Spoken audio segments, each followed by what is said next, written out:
Okay, focusing on the topic of loops. The idea is that you have to iterate through the code multiple times.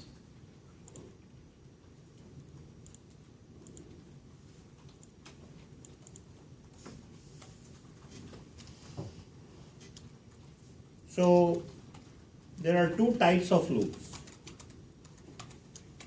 event and counter control.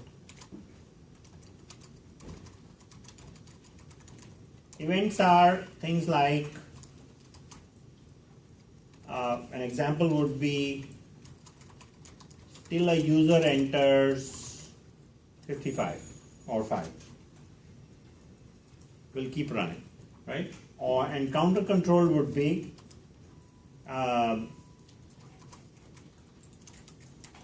print values 1 through 10. Counter control. Counter controlled is more deterministic. It will run 10 times. This until a user enters 5, user can enter values, maybe different values, 200 times, and then they enter 5. So, and then of course there are loops that you accidentally end up writing sometimes, which are called infinite loops, right? And you have to hit Control C to break the program, or kill Eclipse. If that happens sometimes, you may need to go into Task Manager but Control C or Escape usually should work.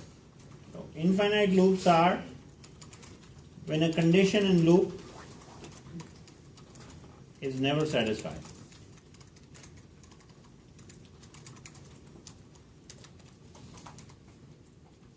So what does a loop look like? Loop has a condition. I'm not writing the syntax, guys, right now. Just the concept. Loop has a condition, and then you can have a series of actions like that. Okay? So you can have one or more conditions.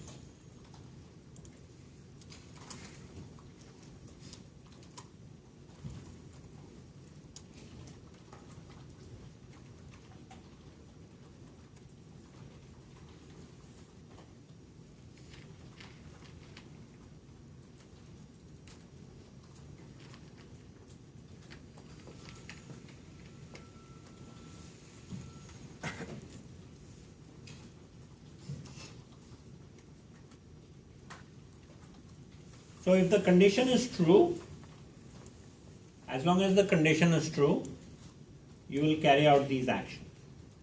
When the condition becomes false, we quit.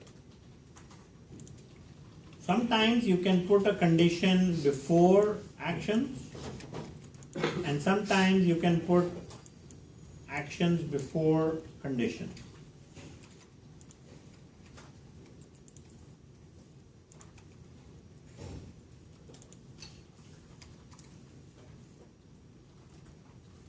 Okay? Again, this is not syntax, this is not Java syntax, this is just showing you a concept. So this kind of a loop is called a pretest loop. Meaning, I've executed the condition and I have a set of actions. Okay? And the second kind that you're looking at is called post-test. Post-test means I'm going to carry out my actions at least once, and then I'll go and do a condition check.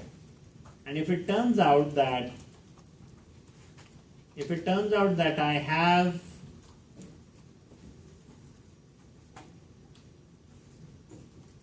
the condition is true, then I'll go back and execute the actions, otherwise I'll quit the loop. So you'll use post-test type of loops where you need to run the code at least once. Okay? Pretest where you do a condition check long before going through a set of actions. Okay?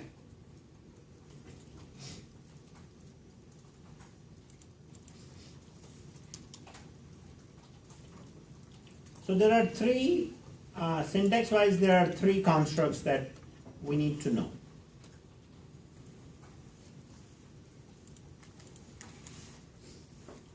We've got do while, and for. So let's look at each one of these. So this is how do while works.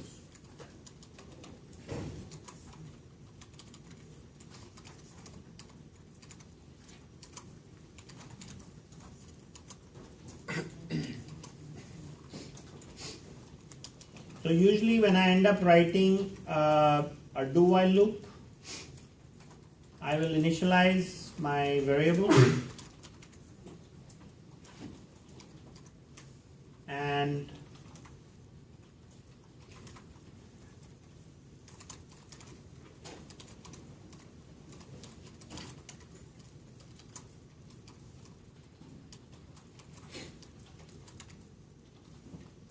I'll just print the value of C.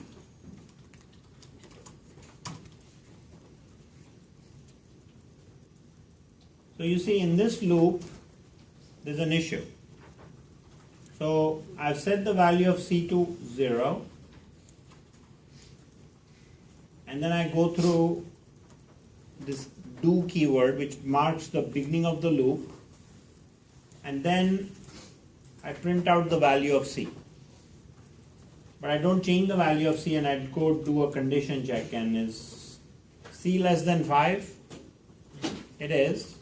And so I'll just keep printing. So what I've just done is created a infinite loop. So usually if I, in event, this is a event control loop right now. Until the value of C until the value of C becomes 5. Not count, but C. So what if I do this? How many times will this loop execute now? And I guess I've made it a counter control loop now because I can, the number of counts is deterministic, right? So how many times will this loop execute in your opinion? Infinite. Huh? Infinite loop. It will be infinite loop. I didn't understand. I mean, it will be infinite loop. It's still an infinite loop? Yes. No, it keeps minusing during the loop. You keep subtracting, and it is still infinite C value will to an extent, because the value of C will eventually become positive and become more than 5 and it will quit. How is that possible? See, because the value of C is we declare it as an integer, and it can be anywhere between 1 times or 4 times 10 to the power of 9. It's a pretty large number, right? So if I keep subtracting 2 for a while, right, it'll keep printing, but eventually the value of C will become 5. Greater than 5. Then we'll quit. Now if I change the value, if I change this to a plus sign, how many times does the loop execute?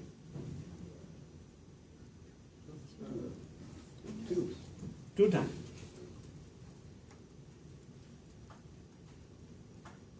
Does everyone agree with that? It executes twice. So we're looking at some simple examples, and we're going to put things in high gear in a minute. So that's your post-test loop with while, with do while. So while is, so let's continue using the same idea. we'll set C to 0, and we'll say while C is less than 5, begin it.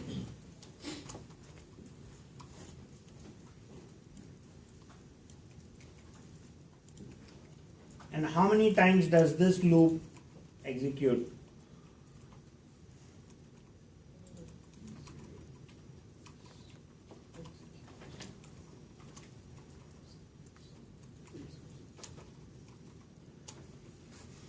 Same?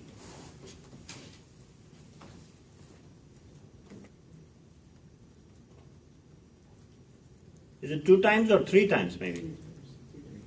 3 times. So it will print 0,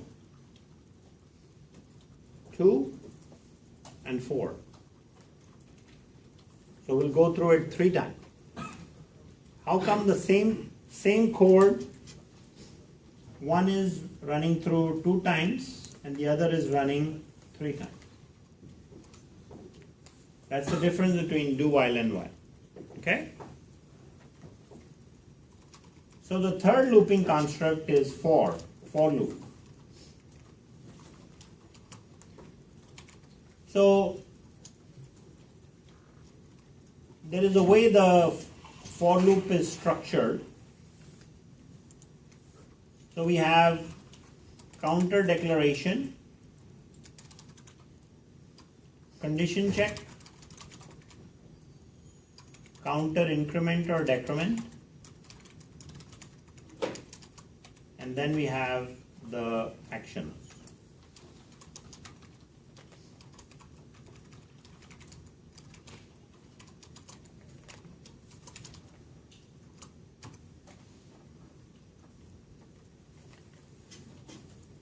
So that's the for loop.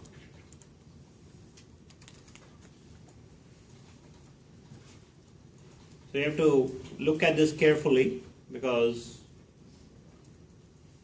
so when we write code for this, we will say for int I is equal to 0, I is less than 5, and instead of saying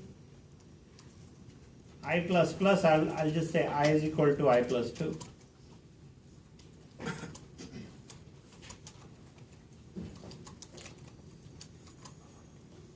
And I'll print out the value of I.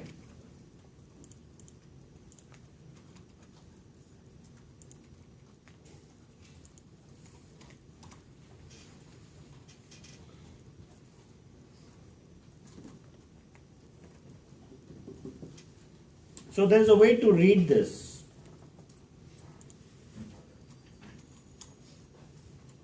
We say I is 0, we initialize our counter. And when I declare my counter inside the for loop, I cannot use I over here. Like if I say I is equal to 55, and this was my only block of code, that statement in the comment I equal to 55 will give me a compiler error. It will not work, because the scope of that is only in the for block. Okay? So we initialize our counter, it's called I here, and then we go and do a check here, is I less than 5? And it is. We then print out the value of I. Then we do a counter increment or decrement. In this case we will add 2. So 2 is added to I, and then we check to see if 2 is less than 5. Condition is true. I go back in and print the value. I do another increment. Now I is 4. It's still less than 5. I print it out. Now I becomes 6. Right? And now do a condition check, it's false, I get out of the loop. So I'm going to get through, I'm going to run this loop 3 times. Okay? So generally you'll end up using I++. So postfix operators are pretty common with loops. So now how many times will this loop execute? 6 times? I is less than 5. 5 times. Right? Not 6 times. It will run 5 times.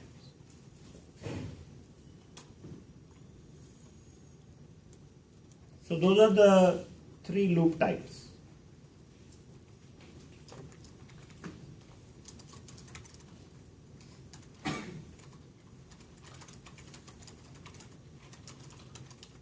While, do while, and for. You need to know those 3.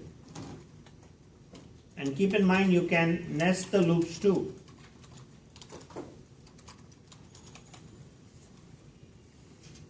How do you do that? So let's do a little practice run. Let's say I want to print some mathematical tables. 3 times 2 is 6 and 6 times 2 is 12 and so on. All the way from 1 to 10 for all 10 numbers. So I could say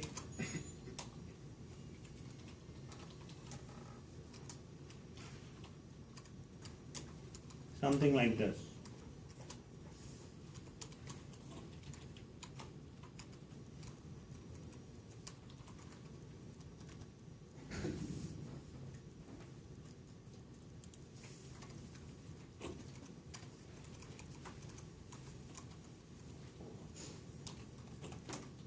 So I have a nested for loop. Okay? I is going through 1 to 10, J is going from 1 to 10, and I'm going to print out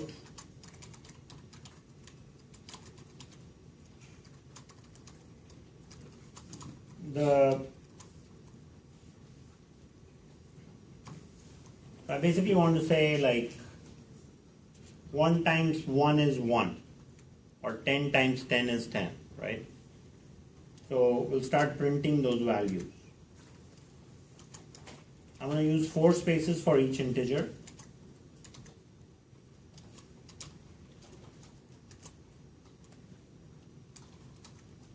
I've got my 3 integers. I'll print the value of I and j and then I times j.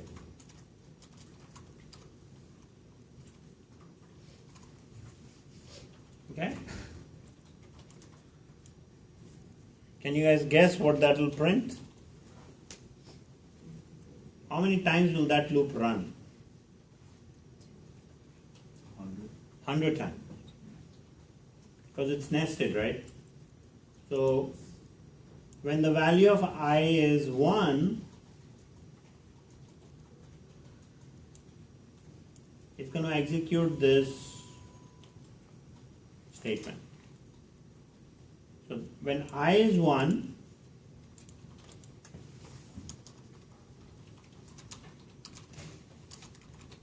so j will be 1,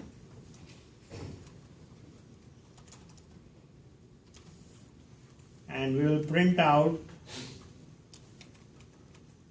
1 times 1 is equal to 1 using 4 spaces. And then j will become what? 2. We'll say 1 times 2 is equal to 2. And so on. Then we'll go from I will be 2 until I is 10.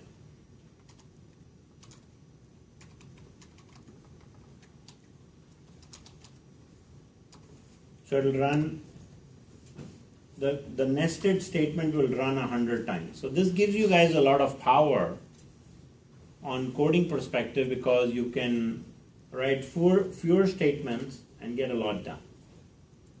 Okay? So that's the topic on loops. Now what I want to do after the break is go through some examples.